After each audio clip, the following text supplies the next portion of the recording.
ওকে, তো আজকে 5 নম্বর লেকচার। আর এর আগে আমরা মোটামুটি বিভব এবং প্রাবল্য নিয়ে সবই শেষ করছি। আর বিভবের একটা ইম্পর্টেন্ট মানে থিওরি আর কি বাদ গেছে, ওইটা আমার মনে ছিল না। ওইটা আজকে একটু পড়ি, ওইটার কয়েকটা ম্যাথ সলভ করে তারপর আমরা নতুন টপিকে এখন যাব। এটা হচ্ছে, আমরা যখন দুইটা ধাতব গোলক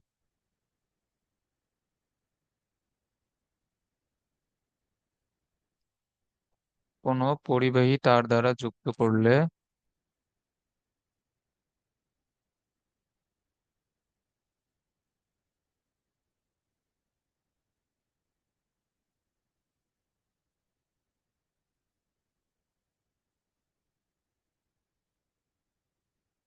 দুইটা ধাতব গোলককে আমরা যদি পরিবাহী তার দ্বারা যুক্ত করি, ধাতব গোলক বলতে বোঝায় আর কি, মানে যেই সব আমাদের ধাতু দ্বারা তৈরি যেসব গোলক আছে, যেমন লোহা, তামা, অ্যালুমিনিয়াম বা এইসব আর কি, এবং যেগুলো আমাদের চার্জ ধারণ করতে পারে, এইরকম কিছু ধাতব গোলককে তুমি যদি এইরকম দুইটা ধাতব গোলক ধরো, এটা একটা গোলক, এটা একটা গোলক, একে তুমি একটা তার দ্বারা যুক্ত করলে, এবং এই তারটা হচ্ছে একটা পরিবাহী তার। পরিবাহী তার বলতে আমরা বাসা বাড়িতে কারেন্টের কাজে যেগুলো তার ইউজ করি, এইসব তার হচ্ছে পরিবাহী তার।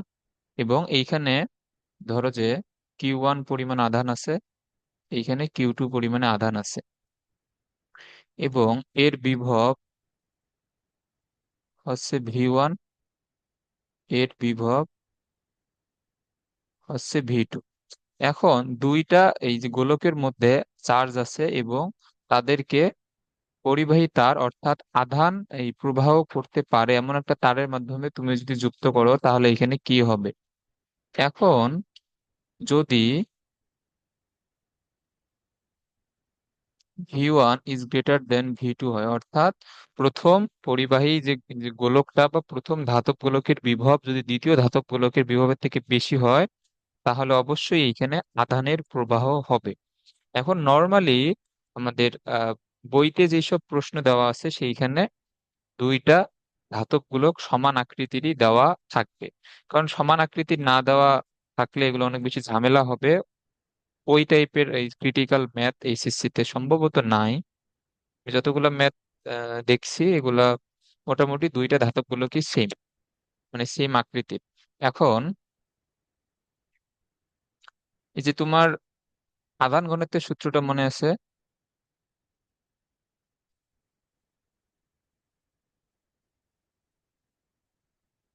আধান ঘনত্বের সূত্রটা ছিল কিউ ডিভাইড বাই, বেড়ে এ। এইটা ছিল, মানে আমাদের একক এই ক্ষেত্রফলে যে পরিমাণ আধান থাকবে তাকে আমরা বলি হ্যাঁ। আধান এই যে ঘনত্ব। ওকে, তো মানে শুরুতে ধরো যে এই যে আমার, আচ্ছা এটা আমরা একটু পরে দেখি এটার কাজ কি আদান ঘনত্বের। এখন দেখো, এখন আমি যদি এইখানে বিভবকে আমি ধরে নিব উচ্চতা, মানে এইটা জাস্ট একটা জিনিস বোঝানোর জন্য আর কি। আর আধানকে আমি যদি পানির সাথে কম্পেয়ার যদি করি, ধরো এইখানে একটা ছোট্ট একটা এই যে পাত্র আছে,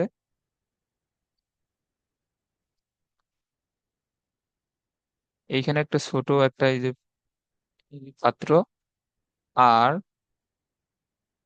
এইখানে একটা বড় এই পাত্র একটা আছে, ধরো এত বড় একটা এই পাত্র আছে। ওকে, এবং এই দুই পাত্রে ধরো এই পানি আছে, আর এইখানে তোমার এই যে পানি আছে। এখন এই যে তোমার 2 নাম্বার পাত্রটা অবশ্যই 1 নাম্বার পাত্রের থেকে বেশি পানি ধারণ করে রাখতে পারবে, কারণ 2 নাম্বার পাত্রের আয়তন অবশ্যই বেশি।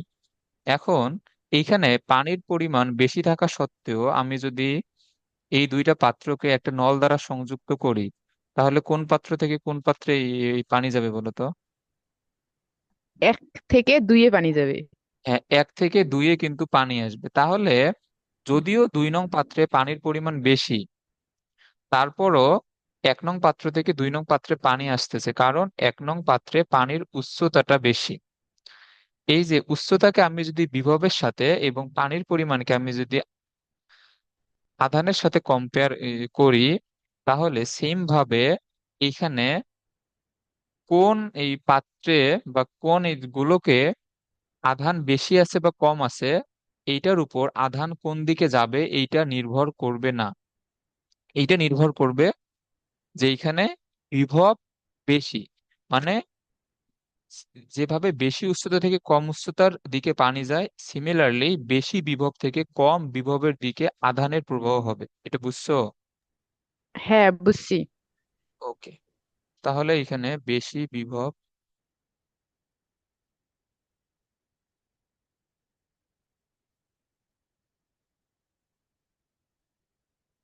এর গোলক থেকে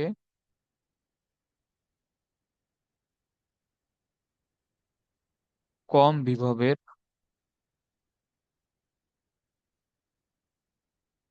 গোলকের দিকে আধান প্রবাহিত হবে।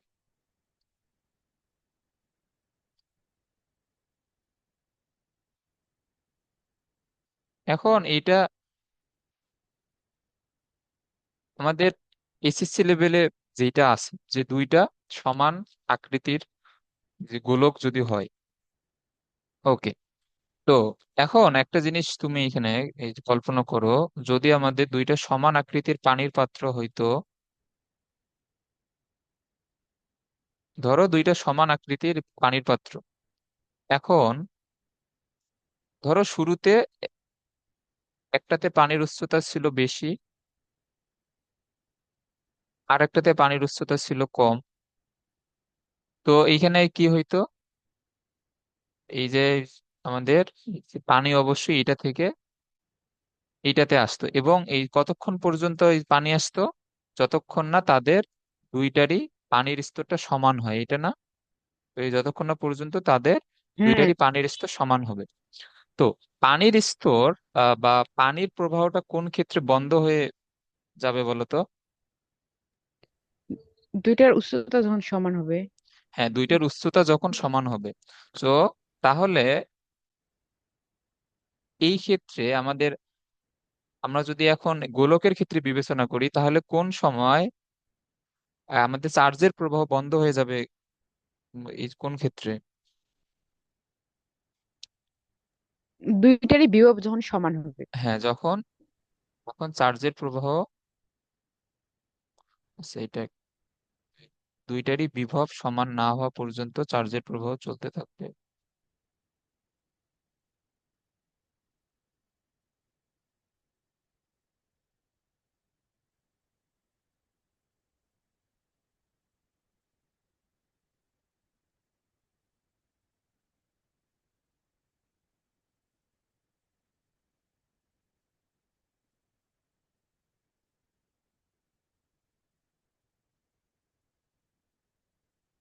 চার্জের প্রবাহ চলতে থাকবে। আচ্ছা, এটা তো ক্লিয়ার। এখন যেটা বলতেছিলাম, যদি দুইটা পানির পাত্র যদি সমান আকৃতির হয়, তাহলে মানে পানির প্রবাহ বন্ধ হওয়ার পরে দুইটাতে সমান পরিমাণই তো এই পানি থাকবে না? যদি দুইটা পানির পাত্র হুম। সেম আকৃতির হয়, তাহলে দেখ, যদি দুইটা গোলক সমান আয়তনের হয়, তাহলে সমান আয়তনের গোলকের ক্ষেত্রে এই কতক্ষণ পর্যন্ত চার্জের প্রবাহ এ- চলবে তাহলে? এই যতক্ষণ না দুই গোলকে আধানের পরিমাণ সেম হচ্ছে। বুঝছো এটা? হ্যাঁ, বুঝছি। ওকে,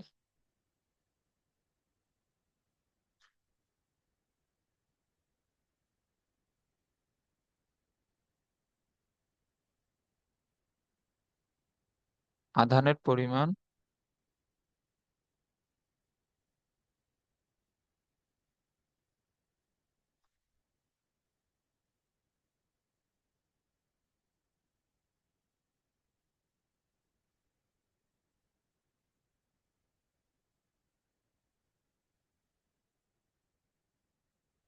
ওকে, এখন এই এই ধরো যে এর আয়তন আর এর আয়তন সমান। এই যে আমাদের এইখানে যে 1 নম্বর গোলক আর 2 নম্বর গোলকের তোমার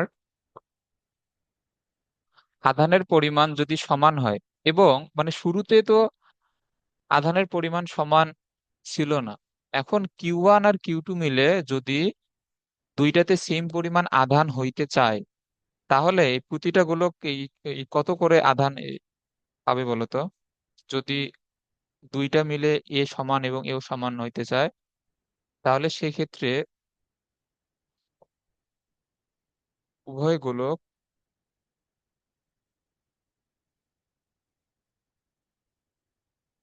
Q1 plus Q2 divide by 2 করে আধান এই পাবে, এটা বুঝছো?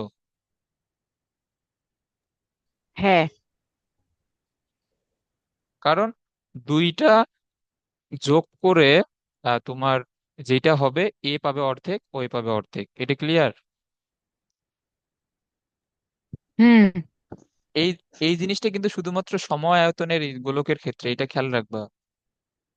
এই যে লাস্ট লাইনটা যেটা লিখে দিলাম, এটা শুধুমাত্র সময় আয়তনের গোলকের ক্ষেত্রে, এটা কিন্তু অন্য ক্ষেত্রে না।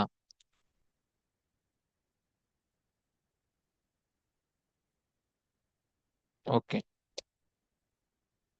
আচ্ছা, এটা আমরা এই যে এই জিনিসটা আমরা আধান ঘনত্বের মাধ্যমেও এটা বোঝা যায় যে যদি সমান আয়তনের গোলক হয় তাহলে উভয় সমান পরিমাণে আধান কিন্তু পাবে। একটা জিনিস খেয়াল করো, এই যে আধান ঘনত্বের সূত্রটা আমি যদি আবার লিখি, কিউ ডিভাইড বাই এ। এখন দুইজনেরই যদি আয়তন সমান হয়, তাহলে দুইজনের এই পৃষ্ঠতলের এই ক্ষেত্রফলটাও সমান হবে না? অর্থাৎ এ সমান হবে না এই দুইজনেরই? হ্যাঁ। তো দুইজনেরই এ যদি সমান হয়, তাহলে আমরা এই যে তোমার আধান ঘনত্ব হচ্ছে তোমার প্রতি একক এই ক্ষেত্রফলে কি পরিমাণ আধান থাকতে পারে। তো দুইটারই যদি পৃষ্ঠতলের ক্ষেত্রফল সমান হয়, তাহলে এরও একক ক্ষেত্রফলে যে পরিমাণ আধান থাকবে, ওরও একক ক্ষেত্রফলে ঠিক সেই পরিমাণে আধান কিন্তু থাকবে। অর্থাৎ দুইটাই সম পরিমাণে আধান তখন ধারণ করতে পারবে। এটা আশা করি ক্লিয়ার। হুম। ওকে। এখন এই যে এই ম্যাথটা পড়ো। এখানে বলছে শূন্যস্থানে রাখা দুটি সম আয়তনের কিন্তু বিপরীত চার্জে চার্জিত ধাতব গোলকের মধ্যে দূরত্ব 0.5 মিটার এবং তাদের মধ্যে আকর্ষণ বল এত। গোলক দুটিকে একটি ধাতব তার দ্বারা যুক্ত করলে গোলক দ্বয়ের মধ্যে বিকর্ষণ বল এত। গোলক দুটির প্রাথমিক চার্জ নির্ণয় করতে বলছে। এইখানে দেখো এই প্রশ্নের মধ্যে এটা আমি যদি ধরে নেই যে ধরো এটাতে ছিল প্রথমে 20 কুলম্ব, আর এটাতে ছিল শুরুতে ধরো 5 কুলম্ব, আমি ধরে নিলাম। এখন এদের মধ্যবর্তী যে বলটা, এইটা অবশ্যই এই যে একটা আরেকটাকে নিজের দিকে আকর্ষণ করবে না। এখন এদের মধ্যে যে বলটা আছে এইটা অবশ্যই তোমার অ্যাট্রাকশন ফোর্স। এখন তুমি যদি এদেরকে একটা ধাতব তারের মাধ্যমে যুক্ত করো, তখন এর আধান এই কত হবে বলো তো? 20 মাইনাস, মানে আমরা তো জানি যদি সম আয়তন হয় উভয় সমান পরিমাণ আধান পাবে, এটা কি হবে? Q1 plus Q2 divide by 2। Two. But এখানে প্লাস আর এটা যেহেতু মাইনাস, তো প্লাসে মাইনাসে মাইনাস আসছে, তাহলে এইটাও পাবে এই পরিমাণ আধান, এও পাবে সেম পরিমাণ আধান। এটা বুঝছো? হ্যাঁ। তাহলে এটা হবে 15/2 মানে 7.5, এটা হবে 15/2 মানে 7.5। এখন দেখো, এখন পরিবাহী তার দ্বারা যুক্ত করলে তাদের দুইজনেরই কিন্তু আধান প্লাস হয়ে যাচ্ছে। সো এখন হুম। এদের মধ্যবর্তী যে বলটা হবে সেটা কি হবে? এখন এটা হবে বিকর্ষণ। বিকর্ষণ। তো এখন এখানে তোমার Q1 আর Q2 এর মানটা শুরুতে বের করতে বলছে। তো এখানে দুইটা শর্ত দেয়া আছে, এই দুইটা শর্ত থেকে Q1 আর Q2 এর মানটা বের করতে বলছে। ওকে। এখন এখানে ধরে নেই যে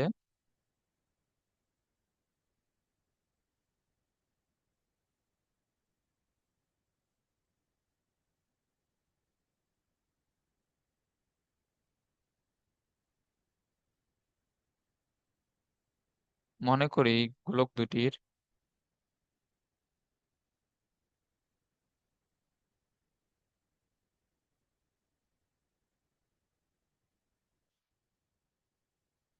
প্রাথমিক আধান আছে Q1। তো একটা প্লাস হলে আরেকটা কি হবে? Minus Q2। ওকে। তো এই যে প্রথম ক্ষেত্রে এদের মধ্যবর্তী বলটা আছে আকর্ষণধর্মী, তো F1 হবে কত? আমরা জানি কে, এবং বলের সূত্রে তো চিহ্ন লেখা লাগে না, এটা আমরা অলরেডি জানি। এবং এদের মধ্যবর্তী ডিস্টেন্স এর কেন্দ্র থেকে এর সেন্টারের মধ্যবর্তী যে ডিস্টেন্স, এটা ডি, আর এটা হচ্ছে তোমার তার। ওকে।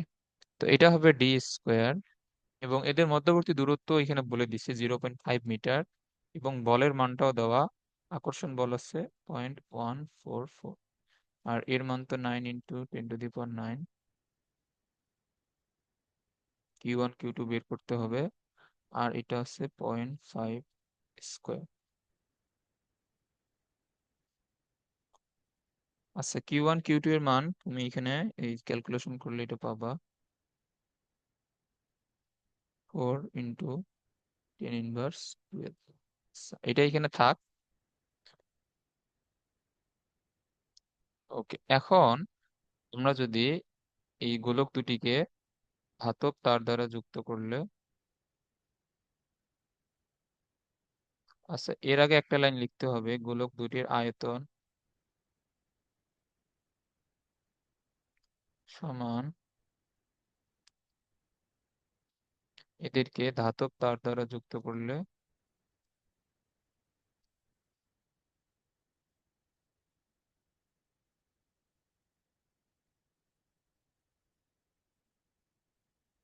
ওকে, এখন এদেরকে ধাতব তার দ্বারা যুক্ত করলে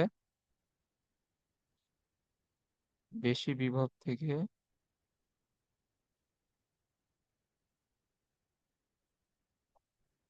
কম বিভবের দিকে আধানের প্রবাহ হবে।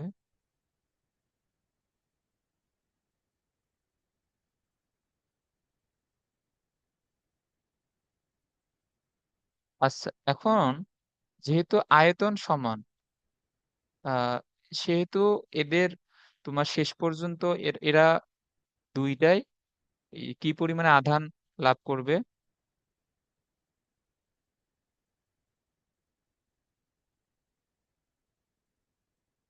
হুম, এদের উভয়ের আধান এই এখানে কি হবে বলো তো? Q1 প্লাস মাইনাস Q2, তো একবারে Q1 - Q2 ডিভাইড বাই 2 হবে। এটা তো একটু আগেই তো এই যে বুঝাইলাম। এখন যদি দুইটাই সমধর্মী হইতো তাহলে তুমি Q1 প্লাস Q2 লিখতা, যেহেতু দুইটা বিপরীত ধর্মী, সো Q1 - Q2। এটা বুঝছো তো? হ্যাঁ। আচ্ছা, এখন দেখো, এখন এই যে তার দ্বারা যুক্ত করার পর এই আধানটা উভয় গোলকের মধ্যেই তখন চলে যাবে। সো তার দ্বারা যুক্ত করার পরে এও পাবে তোমার Q1 - Q2 ডিভাইড বাই 2, এও পাবে Q1 - Q2 ডিভাইড বাই 2। সেই ক্ষেত্রে এদের মধ্যবর্তী যে বলটা, এটা হবে বিকর্ষণ। ওকে। আচ্ছা,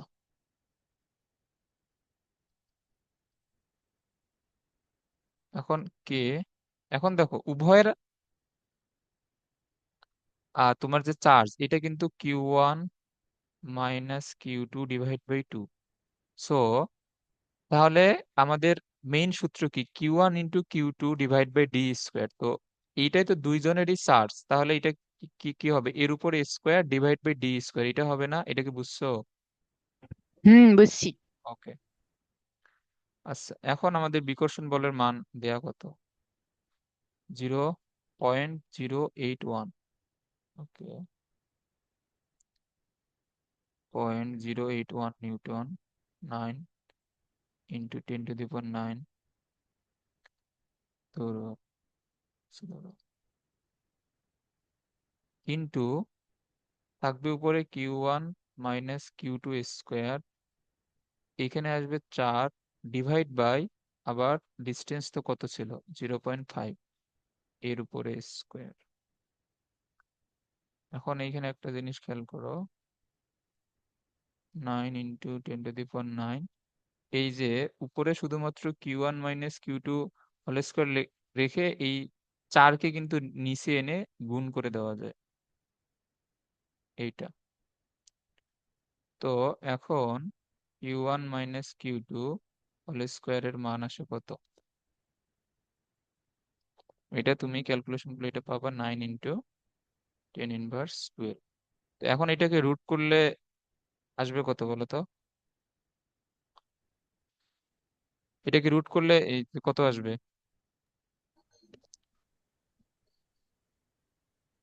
9 × 10⁻6। 9, 9 থাকবে রুট করলে। ও না, 3। হুম, তাহলে এটা হবে 3 × 10⁻6। তো এটাকে আমরা 1 নম্বর সমীকরণ দেই। এখন দেখো, এখন ক্লাস 6 এর একটা নলেজ এখানে অ্যাপ্লাই করা লাগবে। সো আমি Q1 - Q2 এর মান পেয়ে গেছি। তো আমার Q1 এর মান এবং Q2 এর মান ইন্ডিভিজুয়ালি বের করতে হবে, আলাদা আলাদা। তো আমার এখানে কি বের করতে হবে বলো তো? Q1 + Q2 এর মান বের করতে হবে। সো তো আমার এখানে Q1 + Q2, এখন এর সূত্র আমি যদি অ্যাপ্লাই করি, এটা ক্লাস 6 এ এই ম্যাথ আছে। এখন এর সূত্র কি হবে বলো তো? এর সূত্র হবে, Q1 - Q2 হোল স্কোয়ার হ্যাঁ, এটা হবে প্লাস 4। 4 AB, হ্যাঁ, মানে ফোর মানে Q Q1 one Q2। Q হুম। তো এখন তুমি এখানে মান বসাও, এইখানে Q1 + Q2 স্কোয়ার।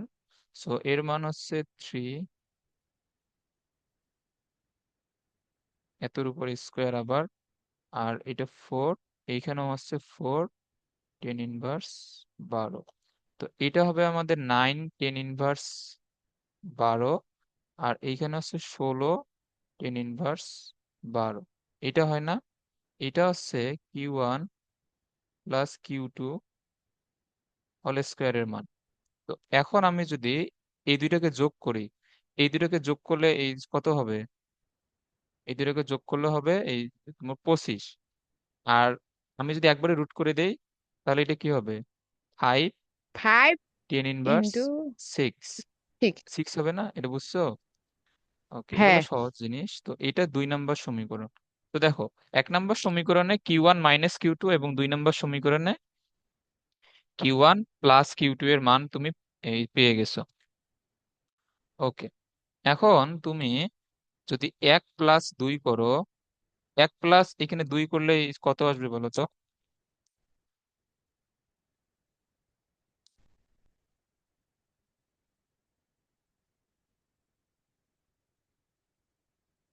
1 + 2 করলে তোমার 2Q1 হবে না? এখানে 2Q1 হবে। হুম। আর এটা 5 আর 3 মিলে 8, 10 ইনভার্স 6। তাহলে Q1 এর মান হবে কত? 4, 10 ইনভার্স 6 কুলম। আবার তুমি যদি 2 থেকে 1 বিয়োগ করো, তাহলে এখানে কি আসবে বলো তো? 2 থেকে 1 বিয়োগ করলে আসবে তোমার Q1 বাদ, তখন আসবে 2Q2। দেখো, কিউ। মাইনাসে মাইনাসে প্লাস হুম। 2Q2। হ্যাঁ, তাহলে এটা হবে হুম। 5 থেকে 3 বাদ দিলে 2, 10 ইনভার্স 6, এটা হবে। তাহলে Q2 এর মান এটা হচ্ছে হবে কত? Ten one inverse ten six inverse six coulomb.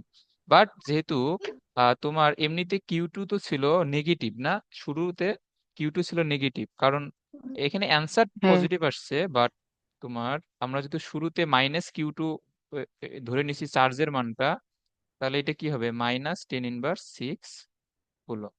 মানে আমাদের এই দ্বিতীয় গোলকে যে চার্জের পরিমাণ, ওইটা কি হবে? -10 ইনভার্স 6, না সরি, হ্যাঁ, -10 ইনভার্স 6 কুলম। এটা বুঝছো? হ্যাঁ, বুঝছি।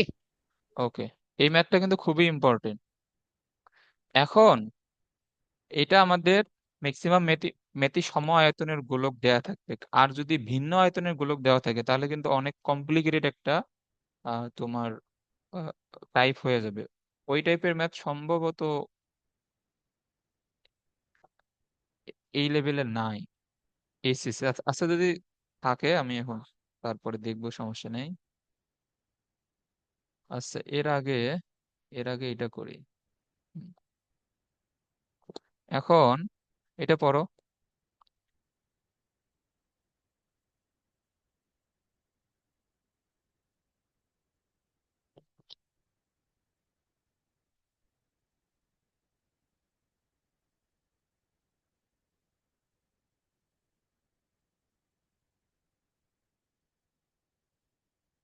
এটা খুবই সহজ।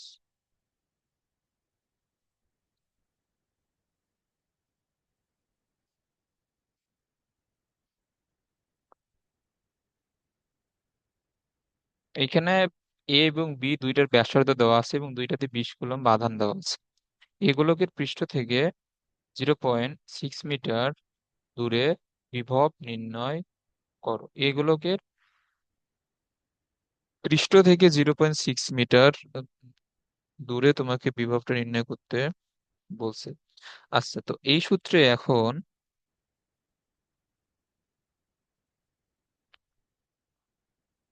এই ক নম্বর কি হবে?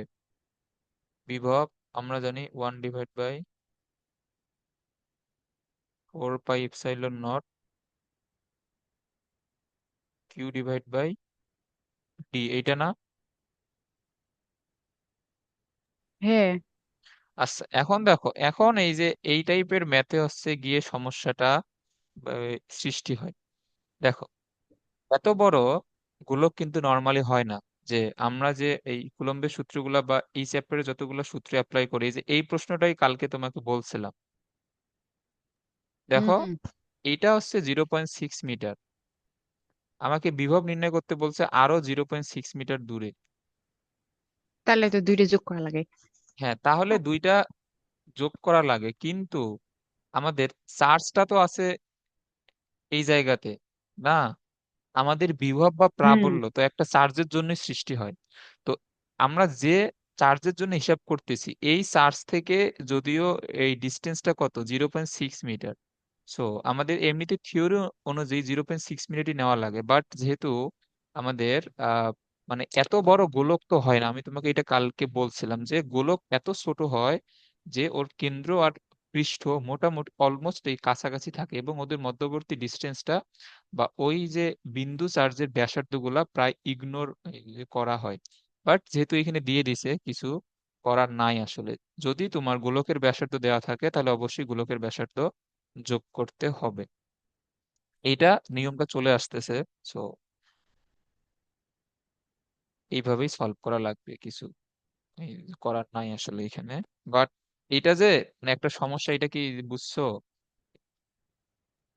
এটা হ্যাঁ, বুঝছি। হুম। ওকে, বাট এটা বুঝলেও তুমি আমাদের বইগুলোতে যে নিয়মে সলভ করা আছে সেই নিয়মেই সলভ করবে, না হলে স্যাররা কিন্তু 0 দিয়ে দেবে।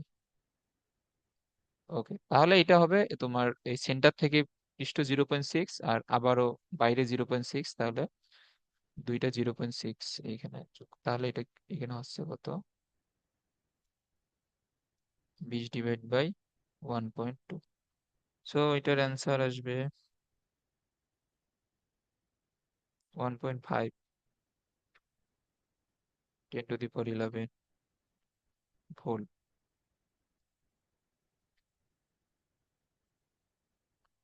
আচ্ছা, এখন এইখানে খেয়াল করো। এখন এখানে জিজ্ঞেস করছে যে গোলক দুটিকে তুমি যদি কোনো পরিবাহী তার দ্বারা যুক্ত করো, তড়িৎ প্রবাহিত হবে কিনা। তড়িৎ প্রবাহ বলতে আমরা নর্মালি চার্জের প্রবাহকেই তড়িৎ প্রবাহ বলি। এটা চলতড়িৎ চ্যাপ্টারে গেলে আরো এই ক্লিয়ার হবে যে চার্জের প্রবাহকেই মূলত তড়িৎ প্রবাহ বলা হয়। তো এখন তড়িৎ প্রবাহ বলতে মূলত এখানে চার্জের প্রবাহই জানতে চাইছে।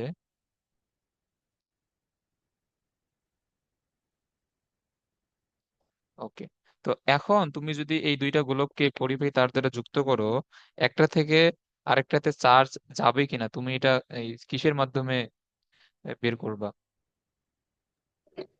বিভব। হ্যাঁ, এই দুইটা গোলকের বিভবের মাধ্যমে, তো এই গোলকের ক্ষেত্রে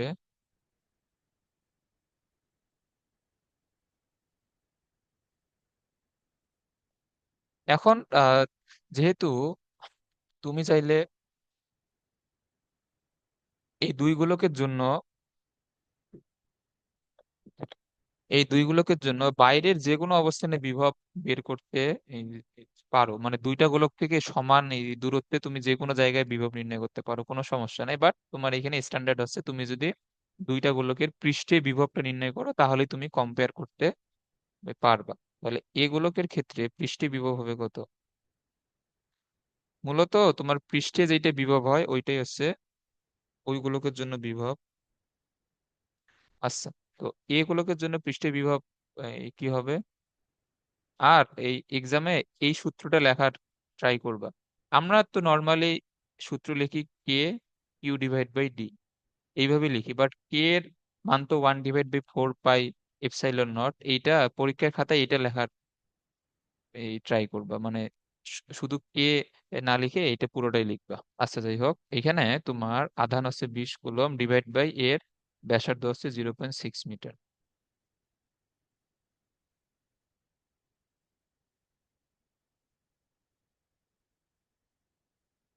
তাহলে এটা হচ্ছে,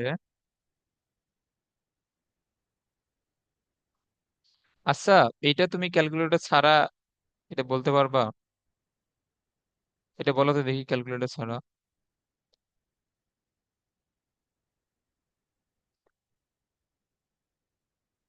এটা কিন্তু বলা যাবে, ক্যালকুলেটর ছাড়া বলা যাবে। বলো দেখি।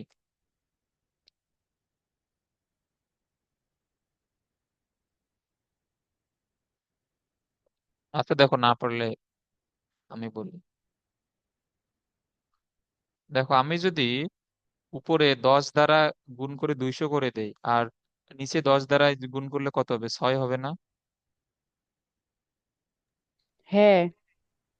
তাহলে উপরে 9 × 18, আর বাকি দুইটা শূন্য মিলে কত? 10⁻11 ডিভাইড বাই 6।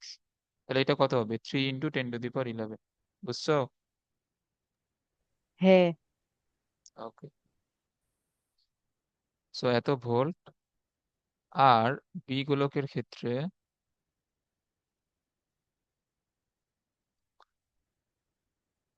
এই যে এই চ্যাপ্টারেও কিন্তু, মানে তোমার ভর্তি পরীক্ষায় তো প্রশ্ন অবশ্যই আসবে, এবং এইগুলাই কিন্তু প্রশ্নে দিবে। তোমার মনে হবে যে এত বড় মান, এইগুলা ক্যালকুলেটর ছাড়া সম্ভব না।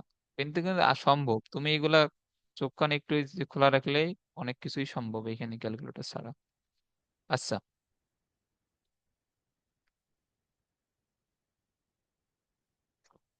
ওকে। এখন বি গোলকের ক্ষেত্রে পৃষ্ঠে বিভব হবে কত?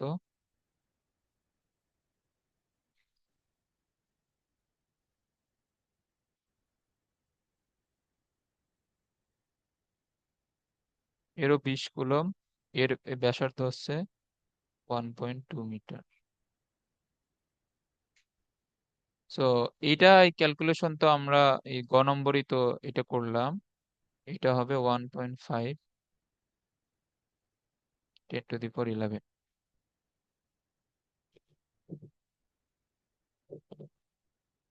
এত ভোল্ট। তুমি চাইলে এইটাও ক্যালকুলেটর ছাড়াই করতে পারো। এই যে দেখো, so আমি যদি এটাকে 200 লিখি উপরে, নিচে হবে কত? 12 হবে না নিচে? হুম। ওকে। তো এটাকে 18 × 10⁻11 ডিভাইড বাই 12 লেখা যায়। তো এইখানে একটা কাজ করা লাগবে হাতে ক্যালকুলেশন করার জন্য। এটাকে তুমি রাখবে 180। তো আমি যদি এখন 180 দেই, তাহলে এখানে পাওয়ারের কি চেঞ্জ হবে বলো তো? আমি যদি 18 থেকে 180 লিখি তাহলে পাওয়ার এখানে কি চেঞ্জ হবে?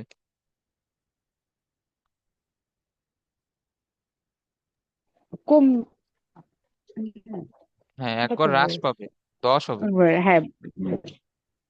আচ্ছা, এখন তুমি 180/12 এটা মনে মনে ক্যালকুলেশন করতে পারো কিন্তু।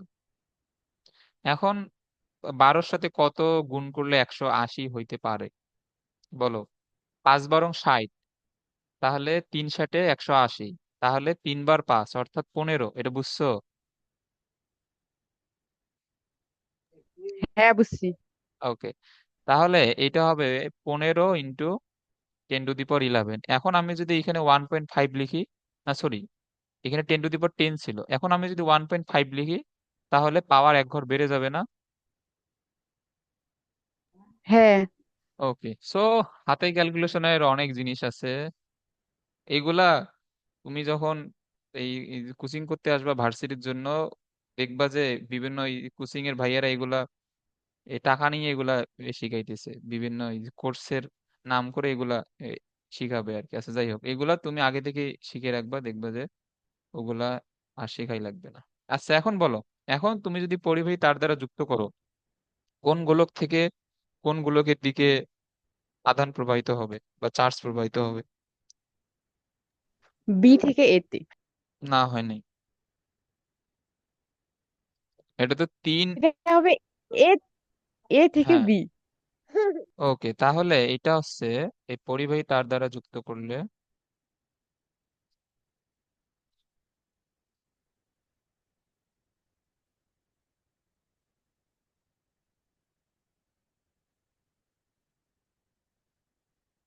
পরিবাহী তার দ্বারা যুক্ত করলে এখানে এ গোলক থেকে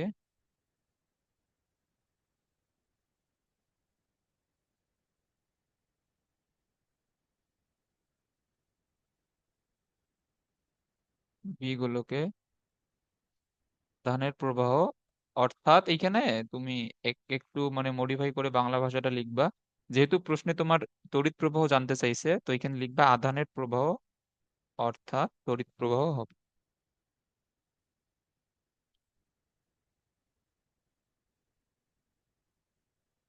আর এইগুলা এই যে হাতে ক্যালকুলেশন শুনলে কিন্তু জীবনও হবে না, এগুলা নিজে বারবার এগুলো প্র্যাকটিস করবা, তাহলে দেখবা যে হয়ে গেছে।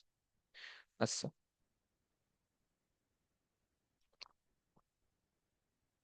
হ্যাঁ, এরপরে এটা পড়ো।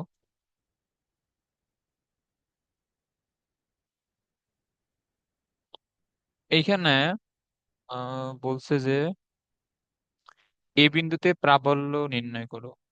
এ বি সি ডি আয়তকার ক্ষেত্রের বি এবং ডি বিন্দুতে যথাক্রমে এত এবং এত চার্জ স্থাপন করা হলো বায়ু মাধ্যমে। এই বিন্দুতে প্রাবল্য, এটা খুবই সহজ। আচ্ছা ধরো এটা সময় বিশেষ।